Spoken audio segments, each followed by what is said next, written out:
Hi everyone, my name is Alexandra Bella, and today we will be discussing the development and problems of superbugs.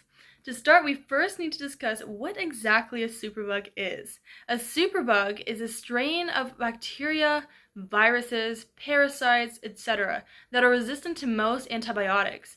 They're typically created due to the misuse of antibiotics or when antibiotics are overused, which allows the bacteria to mutate in order to survive. The theory is called survival of the fittest, where only individuals that are able to adjust will be able to live and reproduce. All living species are able to enable this theory. However, bacteria do an excellent job when it comes down to surviving. Most bacterial cells are haploid, meaning that they have only a single set of chromosomes in their cells. Therefore, less DNA means less to mutate, hence making it significantly easier to develop resistance to certain antibiotics.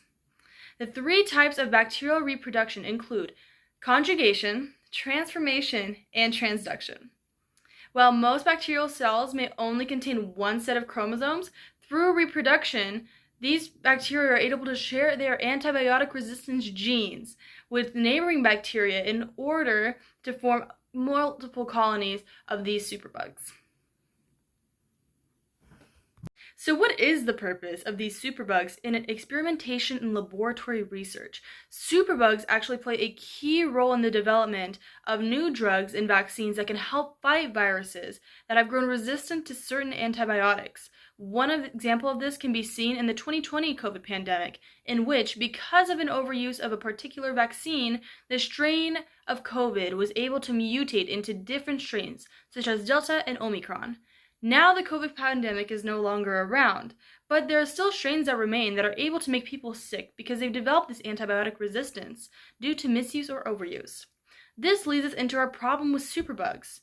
Antimicrobial resistance is largely a human error and can put a lot of people at risk of catching an infection that is extraordinarily difficult to treat. So what can we do to reduce the increase of superbugs? To start, there should be a legal limit of antibiotics that a doctor should be able to prescribe a patient. Overprescribing may lead to antimicrobial resistance, which can increase superbug development. Everyone should also participate in daily activities, such as washing their hands with water, cooking food thoroughly, and not getting too close to people that are already ill. This will prevent the spread of germs and in turn decrease the amount of superbugs produced. What can I say? One apple a day may not keep the doctors away, but it will certainly keep the superbugs away. Anyways, that is all for this short lecture. Thank you everyone for tuning in, and I hope you have a great rest of your day.